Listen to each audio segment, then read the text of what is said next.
morning po mga kaibigan, mga kapatid, kadoming po. Mag-share po ako sa inyo ng kaalaman tungkol po sa motor. May customer po ako dito na na-stock po ang kanyang motor. Samaan po ninyo ako sa paggawa. Tara na po. Ito po yung sinasabi ko po sa inyo na lilinisan natin siya ng karburador. Ipapakita ko lang po sa inyo na ito po ay hindi umaandar. Ito po, nakasusi na po yan.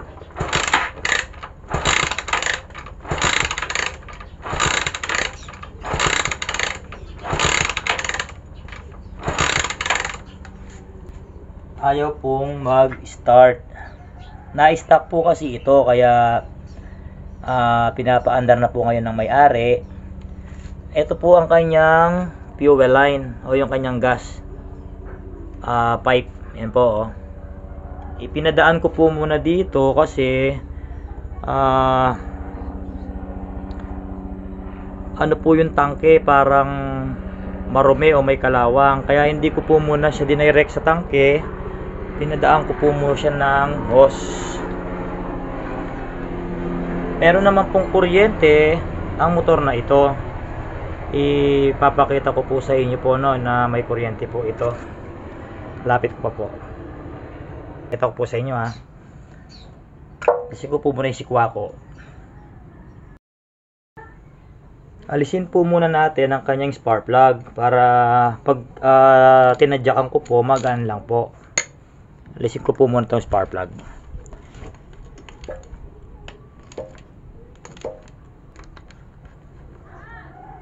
Yan. Natanggal ko na po ang kanyang spark plug. Tingnan po natin kung meron po siyang ilinalabas na kuryente. Alisin ko muna po itong spark plug cap. Yan. Ilapit pa po para makita po natin ang kanyang kuryente. Yan.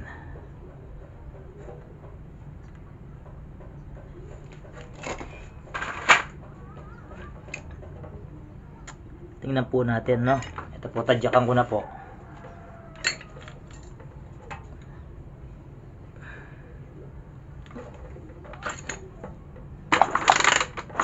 Yan po, Kita po ba? Yan. Malakas naman po ang kanyang kuryente. Kita po ba? Po, malakas naman po ang kanyang kuryente. Kaya po sa spark plug po, sa carburetor po tayo ang ang focus natin. Papalitan ko na rin po muna yung spark plug kasi po hindi po ako makapag-troubleshoot ng mabuti kasi ako lang mag-isa. Ako pa yung taga-camera, ako pa yung gumagawa ng pagtetest, kaya papalitan ko na lang po muna ng bagong spark plug po itong motor na ito. Napatunayan po, nakita na po natin na itong high tension wire ay naglalabas po siya ng kuryente na malakas at kulay blue. Palitan ko lang po muna.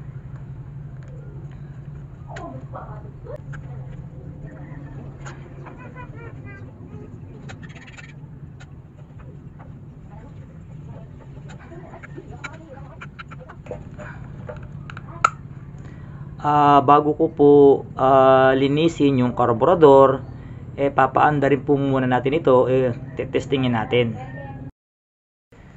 Yan po, na mailagay ko na po yung bagong spark plug. Hindi ko na po tinesting yung dating spark plug dyan, basta nagpalit na lang po ako kagad kasi po nahirapan po kasi ako mag-testing habang nagbibideo, kaya ang ginawa ko na lang po, pinalitan ko na lang po yung spark plug. Paandarin ko po muna yung motor para malaman po natin kung aandar na po ba siya o hindi.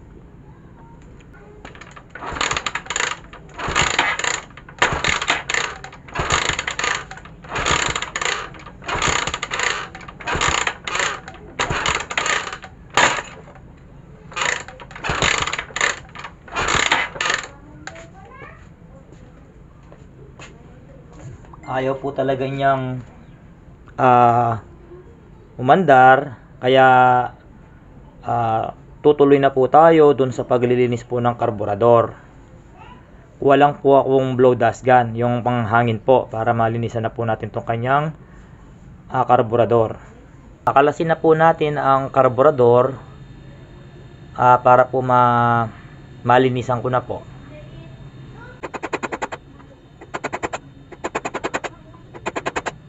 Bilas po ang kanyang pakit.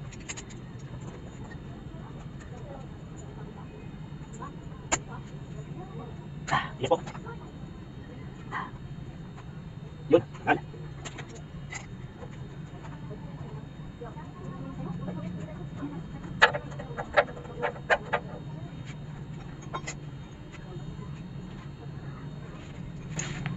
Alisin ko po muna yung kanyang hose ng gasolina.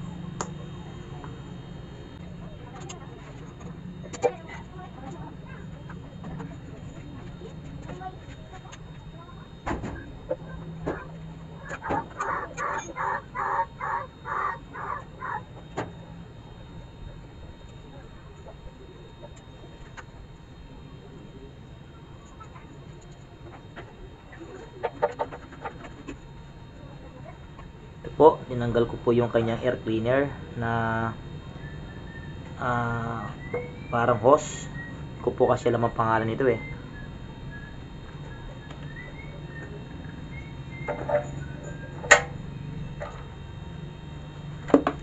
Po, natanggal ko na po yung karburador. Linisan na po natin. Tingnan nyo po itong karburador. Ayan po, tingnan nyo po. May puti po na galing sa karburador. Kaya tama po ang ating hinala. Karburador nga po ang may sala. Malakas naman po yung kuryente niya. Pinalitan po natin ng bagong spark plug. At ito nga po yung nagpapatibay pa ng na tama po na karburador nga po ang ating nilinisan. Galing po yan sa karburador na lumabas po galing karburador. Buksan na po natin yung karburador. Buksan na po itong karburador. Wala po yung ating inko na patanggal ng tornilyo, kaya magmamalan lang po tayo. Maganda po pagka walang inko na pagtanggal ng tornilyo. Hindi po na yung inko, mabilis po na trabaho.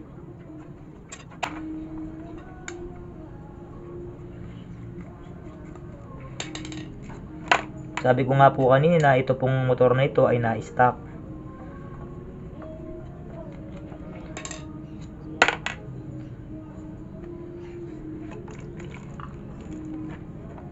Ay, ano yan? Ano yan? Ano po ito? Ayan po oh. Parang asin. Asin po yata yan. Bakit nagka-asin? Ayan po. Napasukan po ito ng tubig. Tingnan nyo po oh.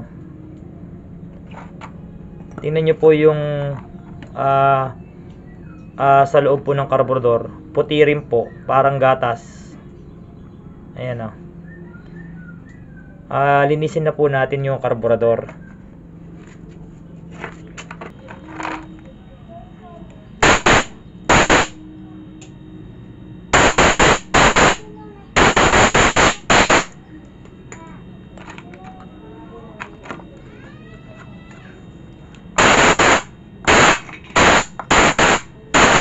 Lagyan po natin ng gas itong karburador. Galing po to sa bote kanina. Nakita nyo po.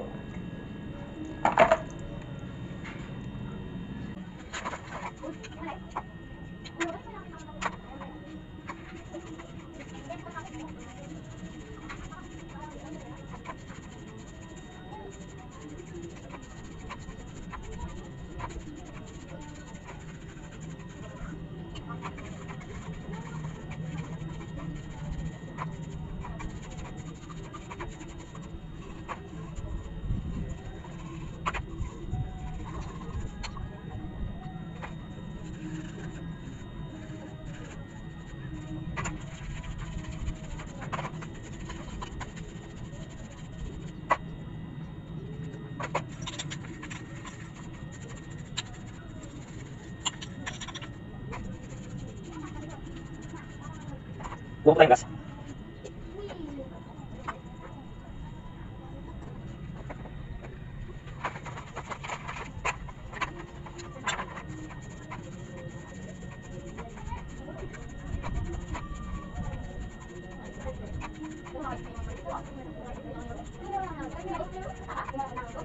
Ito pong mga goma pong ito ay namamaga po ito sa gas. Kaya ang ginawa ko po, hindi ko na po tinanggal sa pagkaipit. Pagka tinanggal nyo po yan sa pagkaipit, binasahan nyo ng gas, mamamaga po yan. Mahirapan po kayong magbalik dito.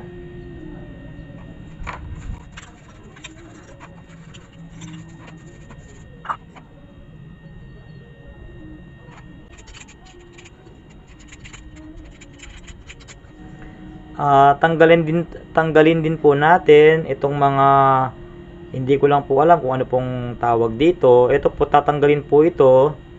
Tapos po i-check natin, dapat po may butas po yan.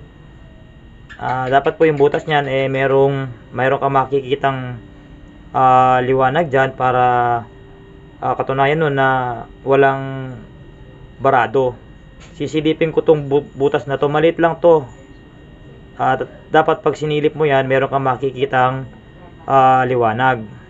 Ganon din tong isa. Ito, ganon din ito. Yan. Ito, kung hindi rin kailangan yung gas and air mix screw nya, wag nyo po itong pakialaman. Kung hindi rin po kailangan. Pag kailangan lang po, doon lang po papakialaman yan. At dapat po, meron din po kayong alam tungkol sa timing nito. Ito po kasi yung nagbabalanse ng hangin at gas. Pag sobra po yung gas, mayroon ding epekto sa motor. Pagka kulang din po sa hangin, ganun din, mayroon ding epekto. Kaya kung hindi rin po kailangan, wag nyo pong pakialalaman to, wag nyo na po itong kalikutan. Ito lang po, ito lang po kakalikutan nyo.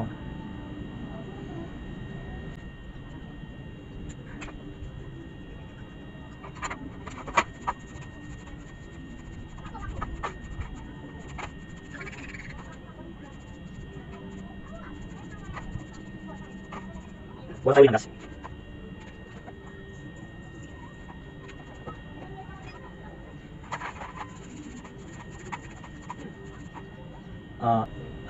Dapat pag sinilip mo yan, meron kang makikitang liwanag. Ganon din tong isa. Ito, ganon din ito. Yan. Ito, kung hindi rin kailangan yung gas and air mix screw nya, wag nyo po itong pakialaman. Kung hindi rin po kailangan. Pag kailangan lang po, doon lang po papakialaman yan. At dapat po, meron din po kayong alam tungkol sa timing nito. Ito po kasi yung nagbabalanse ng hangin at gas. Pag sobra po yung gas, mayroon ding epekto sa motor. Pagka kulang din po sa hangin, ganun din, mayroon ding epekto. Kaya kung hindi rin po kailangan, wag nyo pong pakialalaman to, wag nyo na po itong kalikutan. Ito lang po, ito lang po kakalikutan nyo.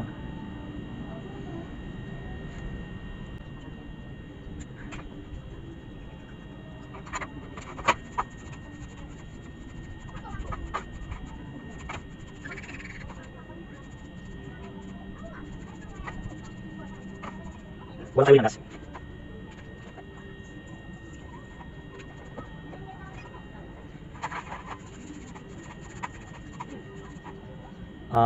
Hindi rin po pala kita sa camera yung butas na sinasabi ko. Basta pagka naglinis po kayo, ito po, alisin nyo po ito sa karburador at tapos po silipin nyo po. Dapat po meron kayong makikitang puti sa dulo nito para katunayan nun na walang barado ito.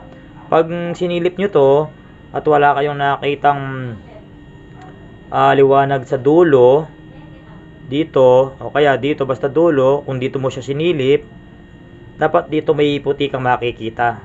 Ang katunayan nun ay wala siyang barado.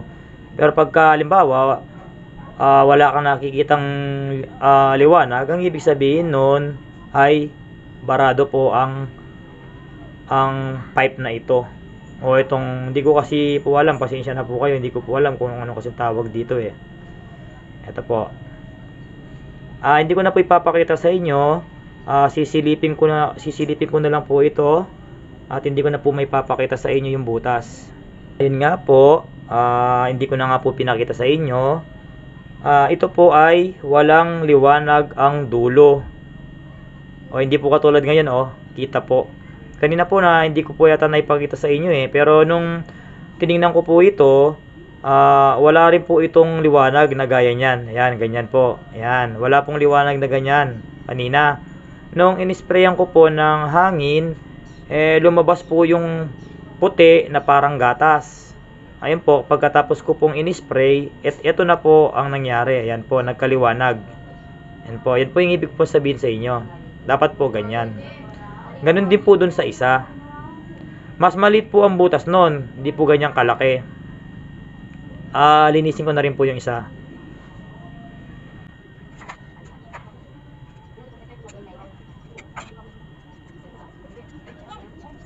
Ito po yung sinasabi ko sa inyo, maliit. Ayan, maliit. Wala po yatang liwanag na nakikita Isprayan ko lang po muna to. Mahirapan po talaga tayo ditong makita yung liwanag kasi po masyadong maliit lang po ang butas nito.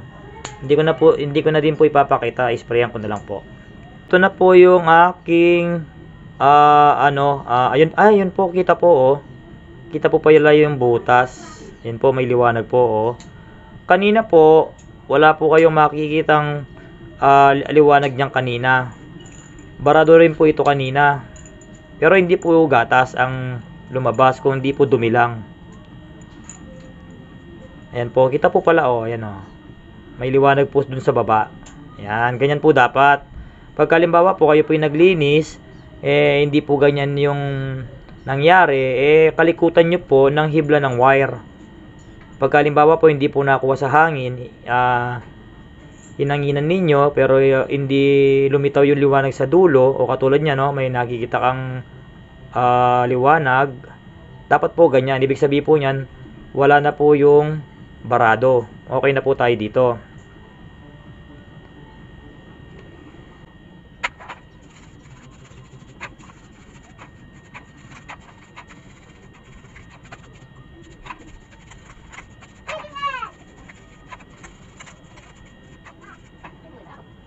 At naman po, pagka gumamit po kayo ng hangin, ito po ipapasok nyo po itong panghangin dito sa butas. Dapat po yan may lumabas po dyan na hangin. Kung ito po ipapasok po kasi natin yung hangin ito dito, dapat po dun may lalabas pong hangin dapat dyan. Tingnan po natin kung makikita po natin sa camera yun po. Nakita nyo po ba yon? May lumabas na puti dito. Dito po pala yon ang labas nya. Yan. Dapat po ganun pagka in-spray nyo po dapat may labasan po dapat. Pagka wala pong lumabas, tapos po nahirapan po yung panghangin, ibig sabihin po noon, barado po Lahat po ng butas na yan, ito po, iwan ko lang po kung kita yan, kita po ba yan. Lahat po ng butas na yan, isprayan nyo po yan. At yan po, dapat may labasan. Pagka hindi po lumabas yung hangin na pinasok ninyo, ibig sabihin po nun, barado po ang karburador o yung linya ng karburador. Dapat po pagka bawat butas na yan, pinasukan mo ng hangin, dapat po yung hangin may labasan. Para ibig sabihin po nun, wala pong barado o hindi po barado. Pagka hindi po lumabas at nahirapan pong lumabas ang hangin, ibig sabihin po nun, barado. Kailangan nyo pong kalikutan yon ng mga hiblaho ng wire. Yung matitigas po na hibla, hindi po yung malambot na hibla ng wire. Ganun po, Ito pong isa. Tingnan po natin kung may lalabas. Ito po, pinasok ko po dito. Ayan po, pinasok ko po dito. Dapat po yung may labasan po dapat yan. Tingnan ko po kung kita po sa camera.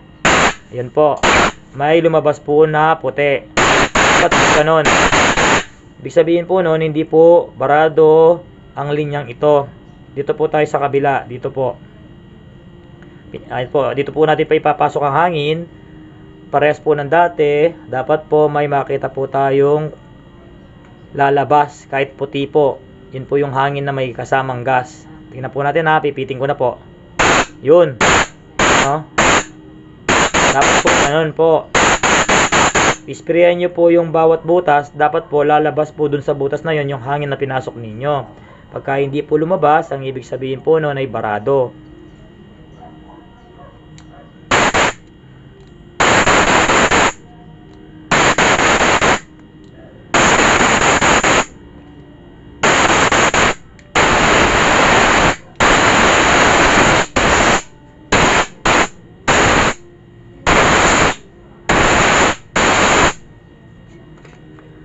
Titingnan rin na bubuksan ko na rin po ito. Etong sa loob po nito ay diaphragm. Titingnan po natin kung madumi po ba siya o hindi. Pero lilinisan na po natin na. Papakita ko po sa inyo. Dito po, hawakan nyo po ito. Hawakan nyo po ito. Kasi po may spring po ito. Pag tinanggal nyo po yung dalawang tornilyo na ito, ay dahil po ito ay may spring, baka po tumalsik yung nasa loob nito. Hawakan nyo po dito habang tinatanggal nyo po yung tornilyo.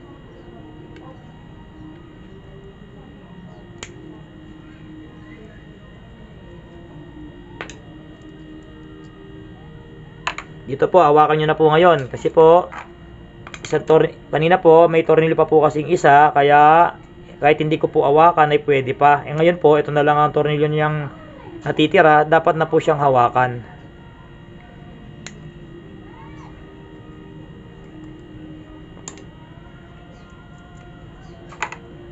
Dahan-dahan po, may spring po kasi ito.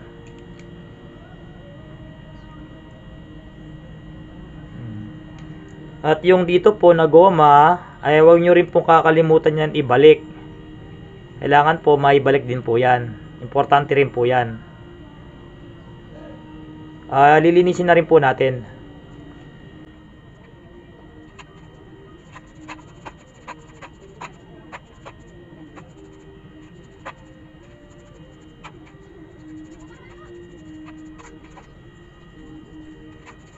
Wala pong gas.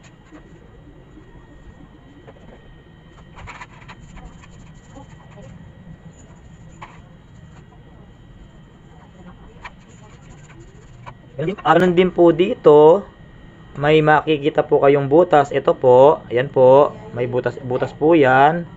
At may labasin din po yan sa baba. Dapat po yan, pagka in-spray nyo po ito, may lalabas po dapat dun sa baba. Para ibig sabihin po nun, hindi po barado ang linyang ito. Hindi ko po alam kasi kung makikita po ba sa camera, no? Isprayan ko po siya. Dapat po may makita kayong labasan. Yun, nakita po ba? Ay lumabas po kanina puti. Ano po yun, hangin po tsaka yung natirang gas. Dapat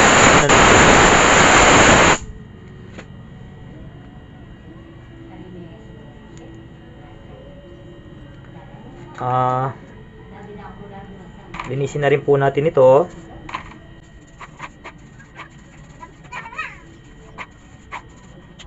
Sabihin po natin. Ganon din po dito. Yan po oh, yung hole na yan, yung butas po na yan, ano po. Dapat din pag pinasukan natin siya ng hangin, dapat po may labasan din po yan. Dapat po ganon, ano. Kita mo, kamay yung butas din.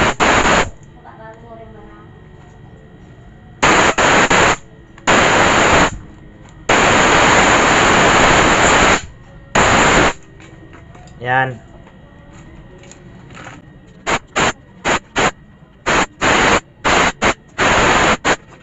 Ibabalik ko na po o bubuin ko na po ang karburador.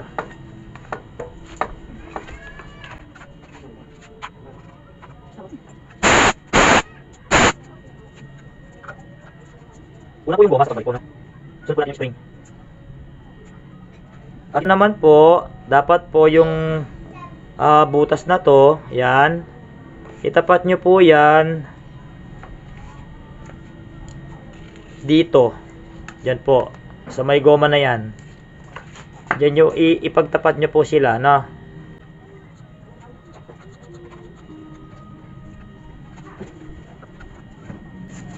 Hawakan nyo po yan na may ikpit. Yan po, oh. Pag nailagay nyo na po yung isang tornilyo, kahit alisin nyo na po yung pagkakahawak ninyo.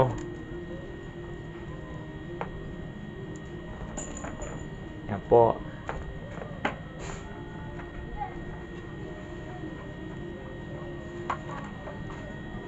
Yung isa naman po.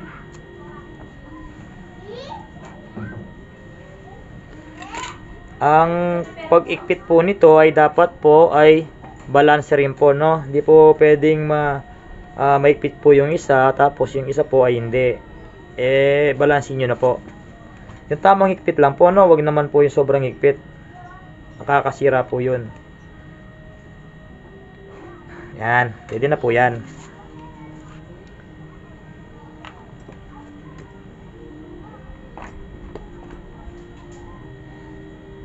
Sprayan ko po ito ulit. Yan, ganda po.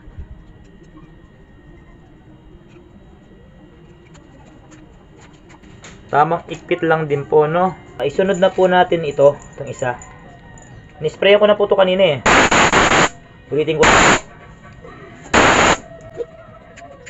Namulis po yung aking kapitbahay. Mali ko talaga sa music yung kapitbahay ko.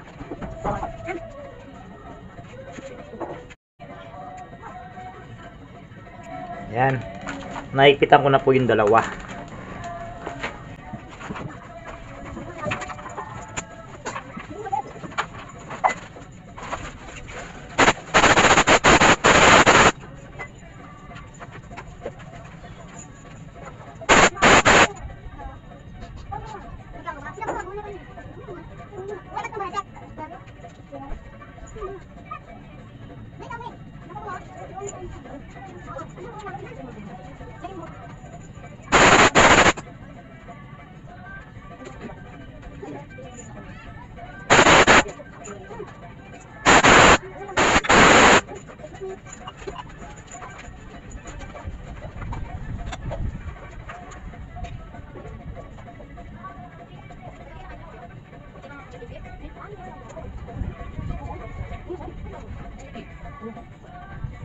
Hindi kaya tayo makapres ito dahil meron tayo narinig music.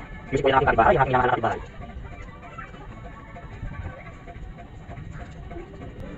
Tamang ikpit lang po ang kailangan. Hindi po kailangan ng maikpit na maikpit po. Mapipit-pit po masyado yung o-ring nito. Yan. Balik na po natin.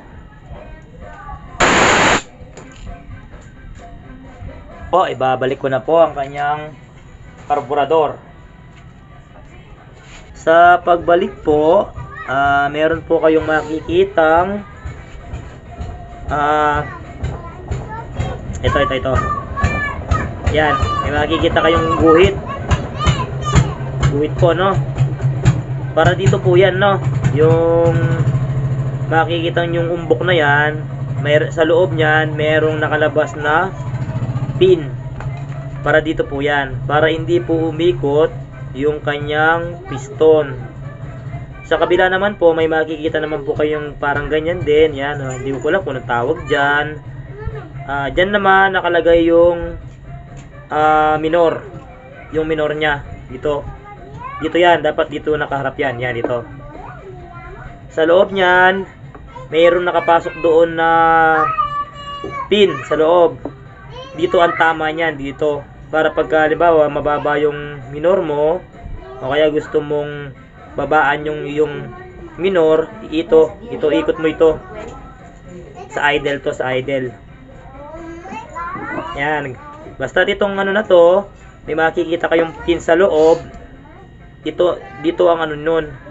Sesentro nyo dito. Dapat nakagitna yung pin dito. Para hindi umikot yung piston.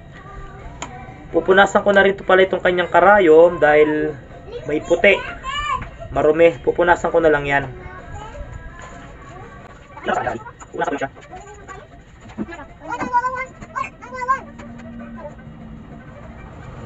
Yan.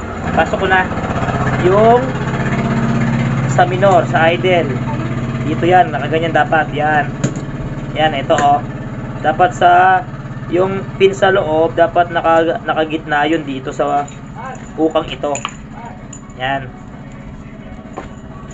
Yan, oh. Yan.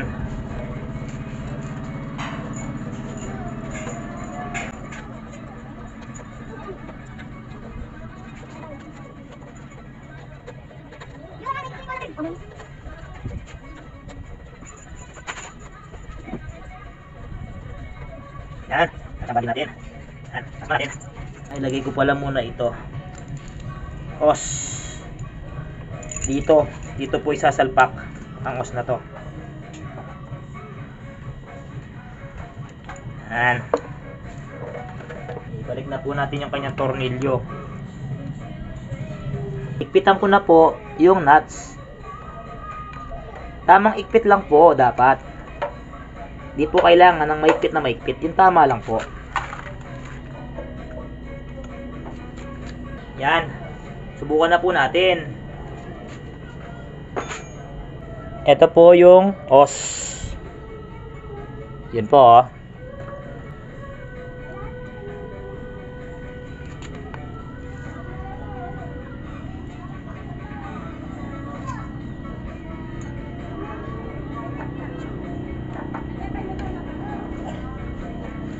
Yan, subukan na po natin. Paandarin ko na po ang motor.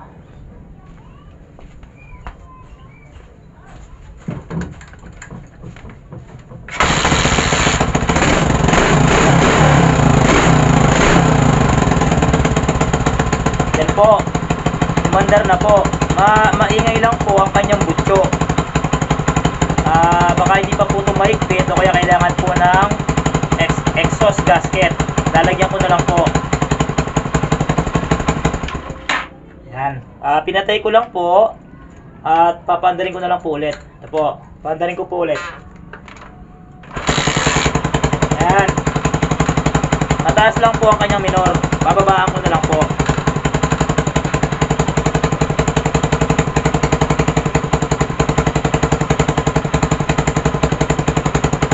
Dito po yung babaan ng minor. Yan. Kala ko po naka-choke. Hindi naman po pala. Dito po yung babaan ng minor. Babaan po natin.